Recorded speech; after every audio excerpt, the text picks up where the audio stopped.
Lucas Van Crest, the entitled son of a real estate billionaire, throws scalding hot coffee on a waitress named Danielle after she brings him the wrong pastry. While Danielle screams in agony as the steaming liquid soaks through her uniform and burns her chest, Lucas smirks and casually checks his Rolex, treating her suffering as a minor inconvenience beneath his notice. This scene is designed to trigger an immediate emotional response of outrage, as the upscale restaurant's patrons and trembling staff members freeze in terror, unwilling to challenge the untouchable prince of the city's real estate empire. The power dynamic shifts instantly as Park Jun-suk stands up from a corner booth. A tall, sharp-jawed man in a tailored suit, his neck tattoos and murderous fury signal a lethal history money cannot buy. He moves with a deliberate, unhurried grace, radiating absolute control. Lucas hasn't just assaulted a waitress, he has attacked the wife of the city's most dangerous man. The Van Crest Empire is now a house of cards waiting to burn. Before we dive into this story, tell me where in the world you're watching from. I want to know how far this love story traveled. Drop your country in the comments, hit that subscribe button. I read every single one comment here, so please drop your comments now. Let's begin. The break room was little more than a cramped, windowless closet that smelled of stale bleach and mop water, but to Danielle, it was the only place in the world where she could let the mask slip. She leaned over the rusted industrial sink, her hands shaking violently as she pressed wet paper towels against her chest. The heat from the coffee was a gnawing, angry fire, blistering her skin, but the physical pain was nothing compared to the hollowing ache in her chest. It wasn't just the burns, it was the laughter. The sound of Lucas Van Crest's cackle as she fell to her knees replayed in her mind like a jagged loop, stripping away her dignity layer by layer. In the mirror, her reflection stared back, eyes rimmed with red, a woman reduced to a clumsy servant in the eyes of the elite.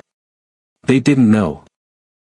They saw a waitress in a stained uniform, they didn't see the woman who held the nightmares of a killer at bay every night. They didn't see the wife of Park Jun-suk. She had met Jun-suk 5 years ago in the dead silence of the city archives. He wasn't the dragon, then, just a man with haunted eyes and hands that couldn't stop trembling from the aftershocks of a war he couldn't leave behind. She hadn't feared him. She had seen the terrified boy beneath the soldier's scars and offered him the one thing he had never known, peace. Their marriage was a sacred geography. She was his sanctuary, the soft place where he laid down his weapons. She worked this job not for money. Jun-suk could buy this entire city block without checking his balance, but because she desperately needed to believe in a world where people just drank coffee and talked about the weather. She needed the ordinary to balance his darkness. But today, the ordinary had been murdered.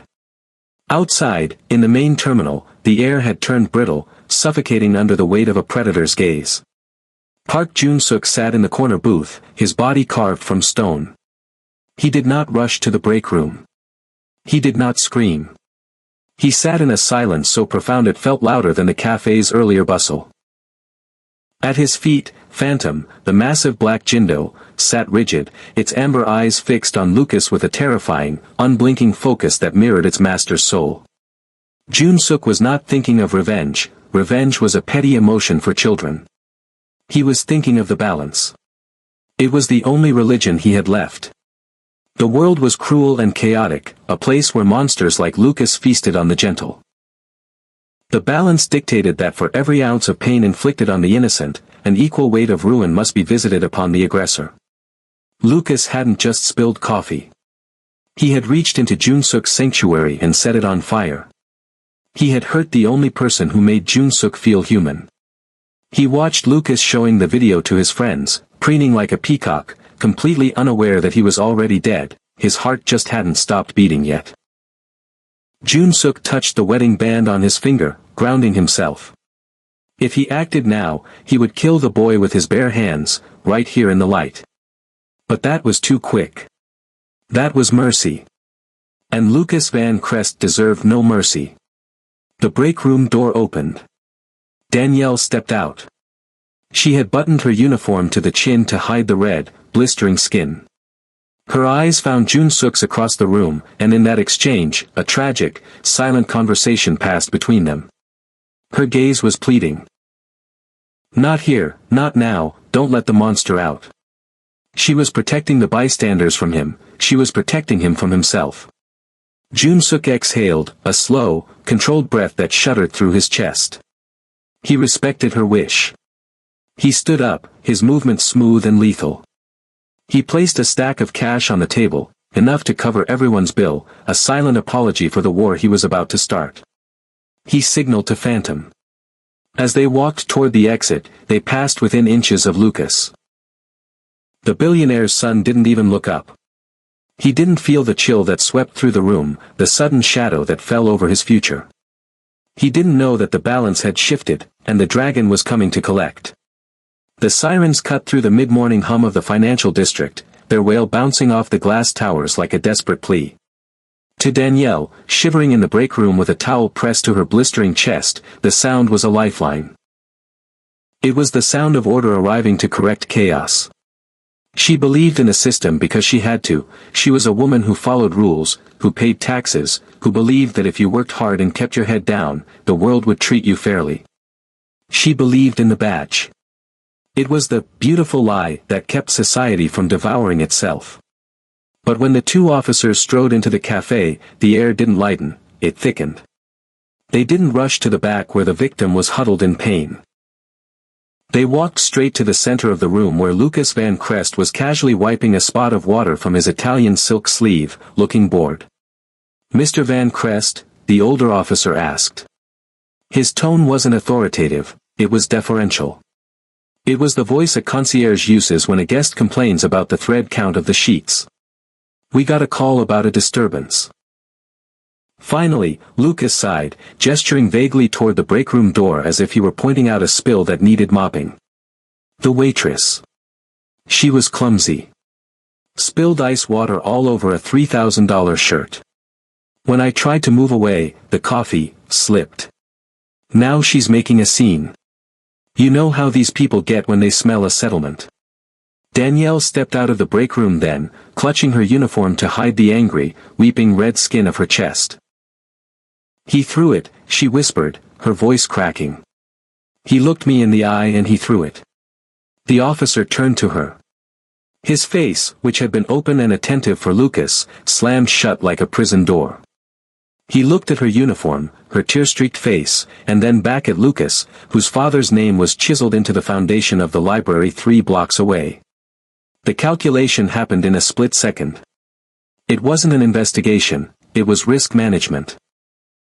"Ma'am," the officer said, his thumbs hooked into his tactical vest.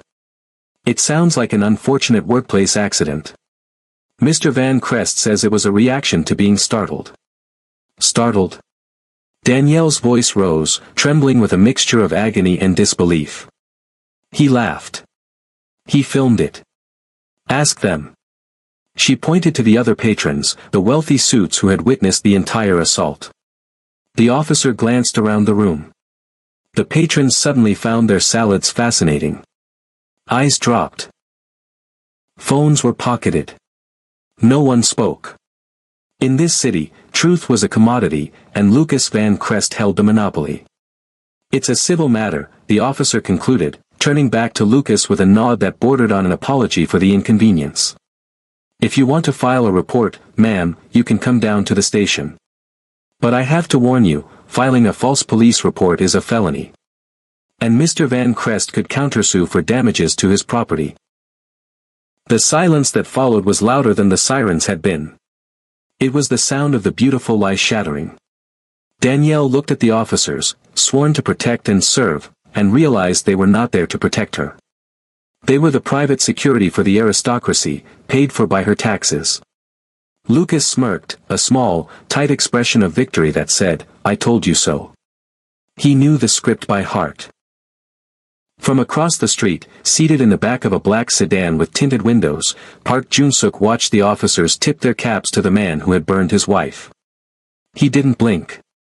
He didn't rage. He simply absorbed the scene, letting it settle into the cold, dark place in his heart where he kept his justifications. He had wanted to be wrong. Part of him had hoped, foolishly, that the American justice system would function as advertised. But the system had sharp teeth only for the poor. For men like Lucas, the law was not a wall, it was a door that opened with a golden key. Jun-suk signaled to the driver. The car pulled away slowly, disappearing into the traffic. The police had just declared that Lucas Van Crest was untouchable. They had no idea that they had just signed his death warrant. The law had failed. The balance would not. The air inside the Van Crest penthouse was filtered, chilled, and scented with expensive sandalwood, designed to keep the reality of the city at bay. Lucas lay sprawled across his king-sized bed, the silk sheets cool against his skin, yet he couldn't stop the phantom sensation of heat prickling at his chest. He kept replaying the morning's victory in his mind, the way the police had bowed, the way the girl had crumbled. But the triumph felt strangely hollow, replaced by an inexplicable, creeping dread that had followed him home like a persistent shadow. He reached for his phone on the nightstand, intending to check the views on the video he'd posted, but his hand froze. There, resting perfectly in the center of his ivory silk pillowcase, was a single, coarse strand of black hair. It wasn't human. It was thick, stiff, and obsidian dark, appearing almost like a needle against the delicate fabric. Lucas picked it up, a frown creasing his forehead. He didn't own a dog. His father detested animals, claiming they were unpredictable and unhygienic. He stared at the hair, and suddenly, a memory flashed in his mind, the corner booth at the cafe. The tall man in the dark suit. And the massive, silent dog with amber eyes that had watched him with a terrifying, human-like intelligence. A cold sweat broke out across Lucas's neck. His penthouse was a fortress. To reach this floor, one had to pass a 24-hour concierge, a biometric elevator scan, and 2 armed former Mossad agents stationed at the heavy oak doors of his suite. He bolted upright, his heart hammering against his ribs like a trapped bird. "Marcus! Elias!" he screamed, his voice cracking. The bedroom door swung open instantly. The 2 security guards rushed in, hands hovering near their holsters, eyes scanning the room for a physical threat. "Sir. What happened? How did this get here?" Lucas demanded, holding the tiny black hair between his thumb and forefinger as if it were a live grenade. "Who was in here? Check the cameras. Check the locks." Marcus took the hair, examining it with a confused scowl. "Sir, it looks like animal fur. No one has entered. The logs are clean. The sensors haven't been tripped since you walked in an hour ago." "Then explain it." Lucas shrieked, his composure shattering. "I saw that dog today. That man. He was looking at me. You told me this place was impenetrable." "It is, sir," Elias insisted, though he looked visibly unsettled. He stepped toward the window, checking the reinforced glass. "The perimeter is secure. It's impossible for anyone, let alone an animal, to get in here without us knowing." But Lucas wasn't listening. He pushed past them, running into the living room, his eyes darting toward every shadow. The sleek, modern furniture that usually signaled his status now looked like places for a predator to hide. He felt a sudden, sharp draft and looked up.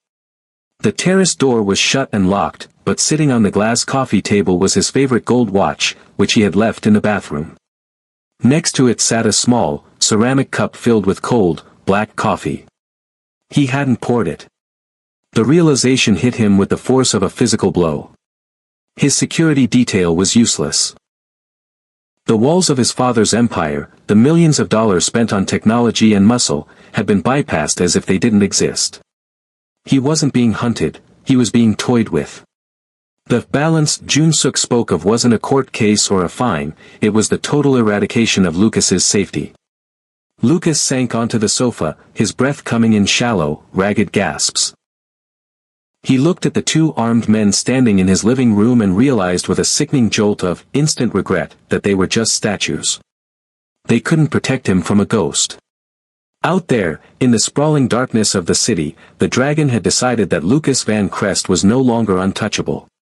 He was just prey, waiting for the shadows to move. The rainy season in Seoul had a way of making everything feel slick and temporary, but the weight of the leather-bound ledger in Jun-suk's lap felt permanent. He sat in the back corner of a basement cafe in Mapogu, the kind of place where the smell of damp concrete overpowered the aroma of roasted beans. He didn't look like a hero, he looked like a man who hadn't slept since the previous autumn. Across from him sat Kong Hana, an investigative journalist whose reputation for tenacity was the only reason Junsuk was sitting here instead of at the bottom of the Han River. She didn't push. She simply watched him with sharp, observant eyes, waiting for the moment the dam finally broke. "Once I slide this across the table," Junsuk whispered, his voice rasping against the low hum of the refrigerator unit, "there is no going back. My life as I know it ends. And yours becomes a target." Hannah leaned forward, her expression softening but her gaze remaining steel. "The Van Crest Ledger has been a ghost story in this city for 20 years, Junsuk. People have died just for mentioning the name. If you give it to me, I promise you it won't be buried. It will be the front page of every paper from here to Jeju." Junsuk ran a trembling hand over the cover. This wasn't just a book of numbers, it was a roadmap of corruption. It contained the names of assemblymen who took consultation fees to bypass environmental laws, judges who received donations to ensure favorable rulings for Van Crest subsidiaries, and the exact offshore accounts used to funnel kickbacks to the previous administration. It was the skeleton of the city, stripped of its glittering skin. With a heavy, decisive motion, he slid the ledger across the scarred wooden table. Hannah opened it to a random page. Her breath hitched. The meticulous handwriting, the dates, the initials, the staggering sums of one, it was undeniable. She saw names she recognized, people she had interviewed, figures who stood on podiums preaching about the integrity of the Republic. "The bribes date back to the late 90s, Junsuk said, his voice gaining a hollow kind of strength. "It started as a way to survive the IMF crisis, but it turned into a way of life. Van Crest didn't build this city with steel and glass. They built it with silence." "Why now?" Hannah asked, looking up from a list of transactions linked to the Ministry of Land. "You were on the inside. You were safe." Junsuk looked at his reflection in the dark surface of his coffee. He thought of the faces of the people he'd stepped over to climb the corporate ladder, and the cold, empty feeling of his own apartment. "I realized that if I died tomorrow, the only thing I'd leave behind is a legacy of lies. I'm tired of being a ghost, Hannah. I want to be a man again." The air in the cafe felt lighter, even as the danger intensified. Hannah tucked the ledger into her bag, her movements efficient and hurried. She knew they didn't have long. In a world where Van Crest owned the police and the shadows, a basement cafe was no fortress. "I need 48 hours to verify the primary sources and secure the digital backups," she said, standing up. "Go to the safe house I told you about. Don't use your phone. Don't use your cards." Junsuk nodded, feeling a strange, terrifying sense of peace. He watched her disappear into the rain, a small figure carrying the weight of an empire's downfall in a messenger bag. He sat alone for a moment longer, listening to the rain hit the pavement above. The secret was out. The fire was lit. Whatever happened next, he was no longer an accomplice to the silence. The moon was a sliver of cold bone hanging over the skeletal remains of the Van Crest Heights project. This was to be the crown jewel of their real estate empire, a luxury glass tower that promised a new standard of living, but as Park Junsuk moved through the shadows of the perimeter fence, he knew the foundation was built on misery. The air here didn't smell of sandalwood or filtered oxygen, it smelled of damp concrete, diesel, and the unwashed exhaustion of men who didn't officially exist. Junsuk moved with the silent, predatory grace of his special forces days, his dark coat blending into the industrial gloom. Behind him, Phantom was a ghost in the mist, his paws making no sound on the gravel. They weren't here for a loud confrontation, they were here to document the rot. Inside the half-finished lobby, the balance was nowhere to be found. Beneath the flickering glow of a single work light, dozens of men lay on thin foam mats spread directly over the cold dirt floor. These were the ghost workers, immigrants whose passports had been held for safekeeping by Van Crest subcontractors, men who worked 18-hour shifts for pennies that were often withheld for room and board. Jun-suk watched from the darkness as a private security guard, wearing a uniform bearing the Van crest, kicked the feet of a sleeping man, barking at him to get up for a midnight concrete pour. The worker stumbled to his feet, his eyes vacant with a fatigue so deep it looked like a haunting. There were no safety harnesses in sight, no hard hats, only the raw machinery of human exploitation. Jun-suk's jaw tightened. He felt the cold, familiar hum of his murderous fury vibrating in his chest. This was how the Van Crests funded their silk shirts and gold watches, by harvesting the life force of those too desperate to scream.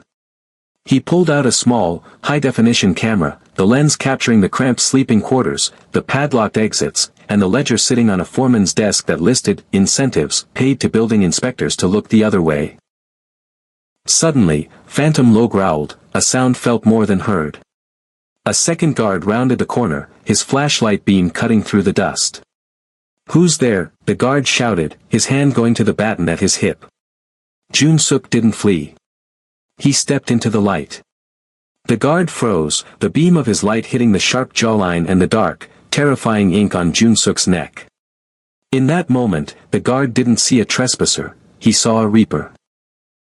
"You have 10 minutes to open those padlocks and leave," Jun-suk said, his voice a low, vibrating chord of command. "If you are still on this property when I count to 10, the Jindo eats first. I take what's left." The guard looked at the massive black dog, whose lips were pulled back to reveal ivory fangs, then back at the man who looked like he had walked out of a nightmare. He didn't ask for ID. He didn't call for backup. He dropped his keys and ran into the night. Jun-suk picked up the keys and handed them to the lead worker, a man whose hands were mapped with scars. "Go," Jun-suk whispered in the man's native tongue. "There are buses waiting 2 blocks east. They will take you to a sanctuary. You are no longer ghosts." As the men began to pour out of the sight, tears of disbelief mingling with the dust on their faces, Jun-suk stood amidst the steel rebars. He looked up at the heights of the unfinished tower. He had the evidence now. The human cost of the Van Crest fortune. The beautiful lie of their corporate success was being stripped away, revealing the skeleton beneath. The raid was over, but the war for the balance was just reaching its crescendo. He had seen their sins in the dark, now, he would drag them into the light. The hospital corridor was a tunnel of sterile white light and the rhythmic, mocking hiss of Danielle's ventilator. Jun-suk sat by her bedside, his large hand enveloping hers, feeling the fragile flutter of her pulse. She had been caught in the crossfire of a freak accident at the cafe, a gas leak that only targeted her station, leaving her in a medically induced coma. The Van Crests weren't just protecting their money anymore, they were trying to bury the witness. Jun-suk's eyes weren't on his wife, however. They were fixed on the reflection in the dark window pane. He saw the shift in the air before he heard the footsteps. The hospital's night staff had been suspiciously redirected to the south wing, leaving this floor in a silence that tasted like ozone before a lightning strike. He stood up slowly, gently laying Danielle's hand back on the sheets. He didn't reach for a gun, he reached for the tactical mindset he had tried to bury a decade ago. At his feet, Phantom's fur stood on end, a low, tectonic vibration humming in the dog's throat. The beautiful lie of a civil resolution was dead. The balance now required blood. The door at the end of the hall pushed open. 3 men in janitorial jumpsuits entered, but their gait was wrong, too heavy, too synchronized. They weren't carrying mops, they carried suppressed submachine guns tucked under their coats. These weren't street thugs, they were Victor Van Crest's cleaners, professional mercenaries paid to ensure the billionaire's son never saw a courtroom. Jun-suk stepped out into the hallway, closing Danielle's door behind him. He stood alone in the center of the linoleum desert. The lead mercenary raised his weapon, but Jun-suk was already a blur of calculated motion. He didn't retreat, he lunged into the kill zone.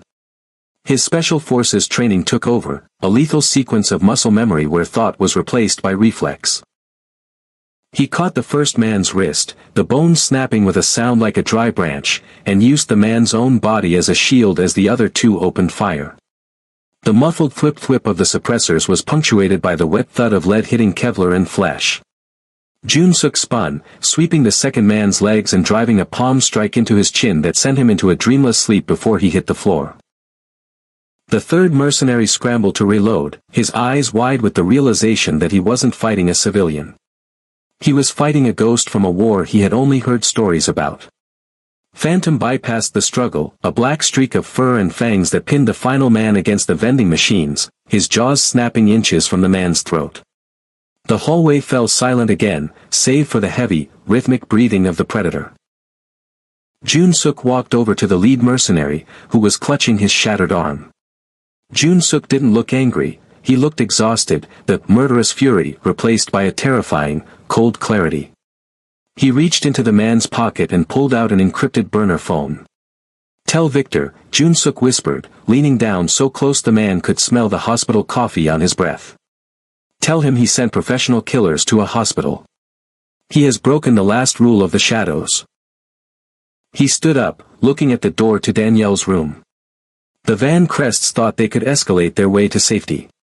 They thought that by turning the city into a battlefield, they could win through superior force. They had no idea that Jun-suk had been born in the fire, and he was more than happy to let the entire Van Crest empire burn if it meant keeping the scales level. He didn't call the police. He knew they wouldn't come, or if they did, they would arrive with empty handcuffs. Instead, he made a single call to a number he hadn't dialed in years. "The balance is gone," he said into the phone, his voice echoing in the white hallway. "Bring the Japik. It's time to stop being administrators and start being reapers." As he walked back into Danielle's room, the dragon had fully awakened. The Special Forces soldier had returned, and the billionaire's son was about to learn that there are some debts that cannot be paid in gold. The transition from the sterile, blinding white of the hospital to the damp, suffocating darkness of the basement was a descent into a world where the Van Crest name carried no weight. Lucas woke with a groan, his head throbbing from the sedative, his body zip-tied to a rusted metal chair that groaned with every panicked shiver. The air was thick with the smell of wet earth and old iron, a stark contrast to the sandalwood-scented towers he had called home.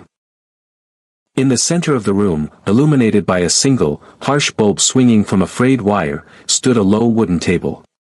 Park Jun-suk was there, standing just outside the circle of light, his presence a heavy, suffocating pressure.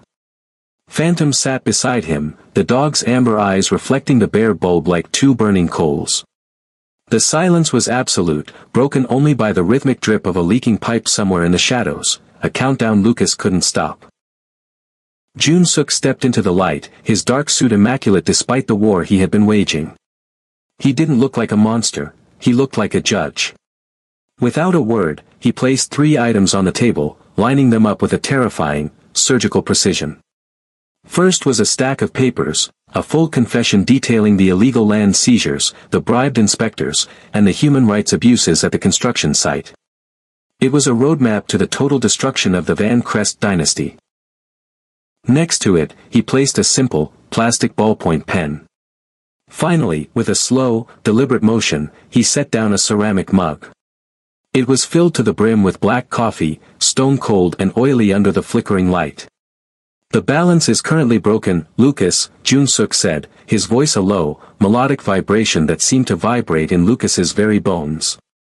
"You believe that because you were born into a fortress of gold, the world owes you its light. You believe you can burn the vulnerable and pay for the privilege in cash." Lucas tried to speak, but his throat was a desert. He looked at the confession, then at the dog, whose upper lip curled just enough to flash a sliver of ivory. "The system you bought failed my wife," Jun-suk continued, leaning down until his sharp jawline was inches from Lucas's terrified face. "The police you own looked at her blisters and saw a civil matter. So, I have removed the system. There are no lawyers here. No father to call. No beautiful lie to hide behind. There is only the debt." Jun-suk gestured to the 3 items. "You have a choice.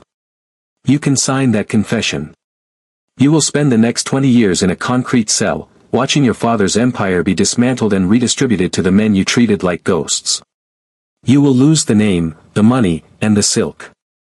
He paused, his eyes moving to the cold coffee. "Or, you can refuse. If you refuse, I will let the Jindo decide how to settle the interest on your debt. And I will make sure that the accident that happens to you is far more permanent than the one you arranged for Danielle. Lucas stared at the cold cup of coffee. He remembered the steam rising from Danielle's chest, the way he had laughed as she screamed. The instant regret was no longer a fleeting thought, it was a physical weight crushing his lungs. The items on the table weren't just objects. They were the scales of justice. The pen represented a life of shame, the coffee represented the end of his life entirely. I have money, Lucas wheezed, the reflex of the rich dying hard. I can give you millions. Just name the price. Jun-suk didn't blink. You still don't understand. You are not a customer today, Lucas. You are a deficit. Jun-suk picked up the cold cup of coffee and held it under Lucas's nose. The bitter, stagnant scent filled his senses. The coffee she served you was hot because she cared about her work. This coffee is cold because I do not care about yours. Choose. The swinging bulb cast frantic shadows against the damp walls as Lucas's hand, freed from the zip ties but trembling so hard he could barely grip the plastic pen, reached for the paper. The dragon watched in silence, the balance finally beginning to level as the billionaire's son began to write the end of his own story. The mahogany-paneled courtroom of the High Court felt more like a mausoleum than a hall of justice. Victor Van Crest sat at the defense table, his posture a study in calculated arrogance, confident that the wall of high-priced attorneys surrounding him could weather any storm. He had built an empire on the silences of others, and he expected no less from his own flesh and blood. But as the heavy double doors at the back of the room swung open, the air seemed to vanish from the chamber. Lucas Van Crest walked toward the witness stand, flanked not by his father's security, but by federal marshals.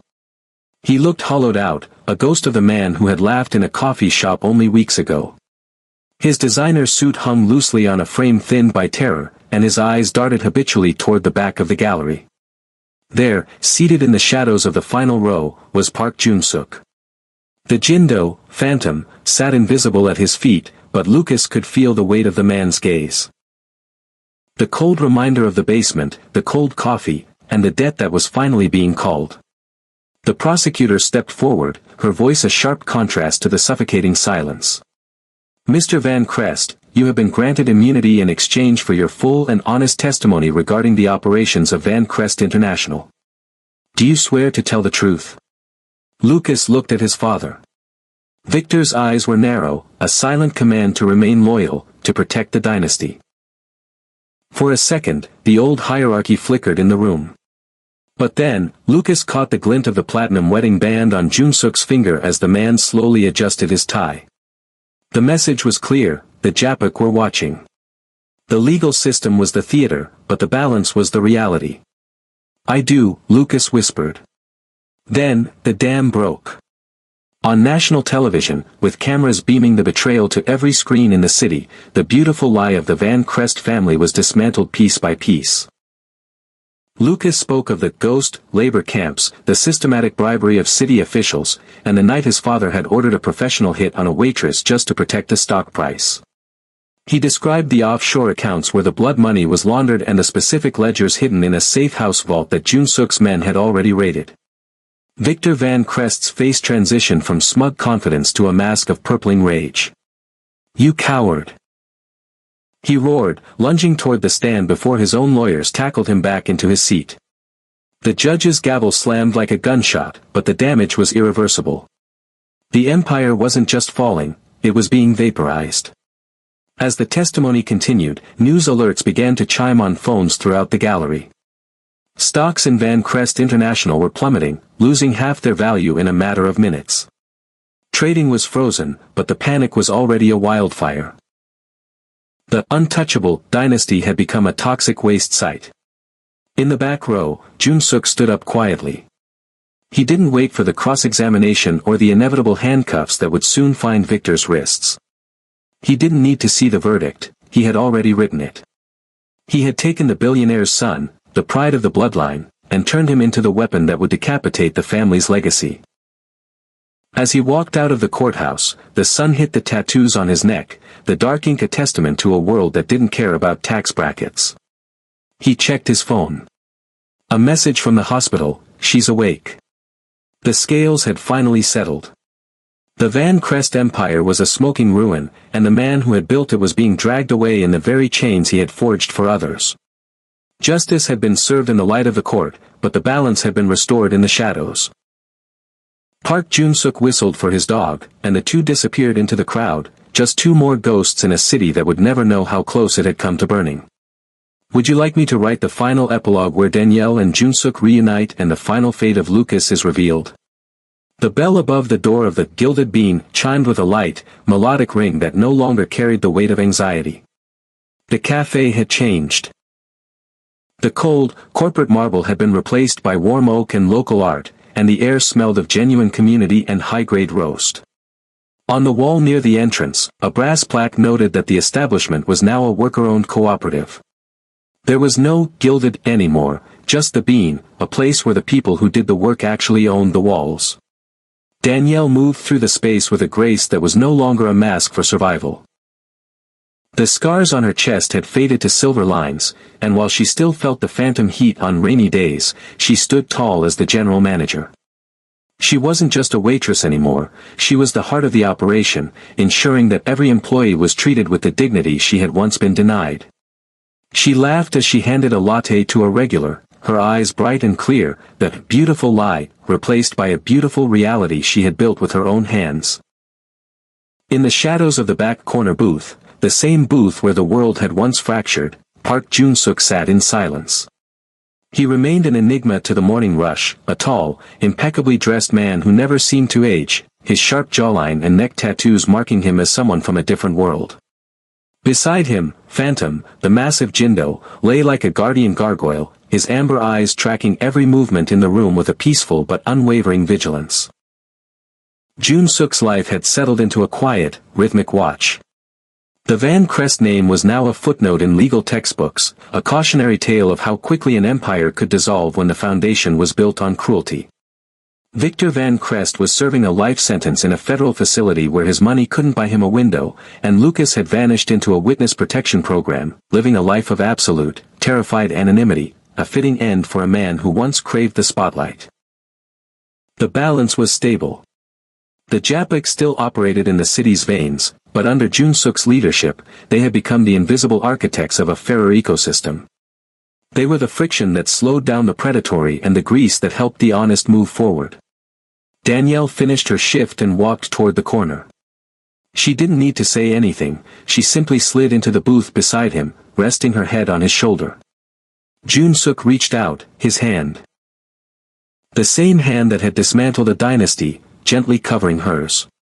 His platinum wedding band caught the afternoon light, a circle of unbreakable strength. "Everything okay today?" he asked, his voice a low, soothing vibration. "Everything is exactly where it should be," she replied, closing her eyes.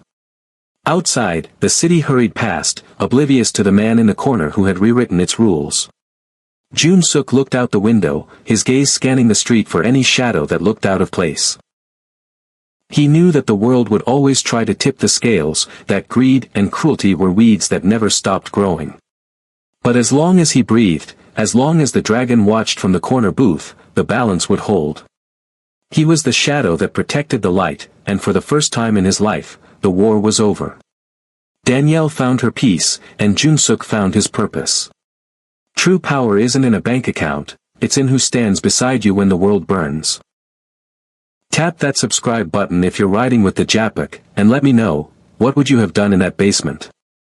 I read every single one comment here, so please drop your comments, so smash that subscribe button and hit that notification bell so you never miss another incredible story.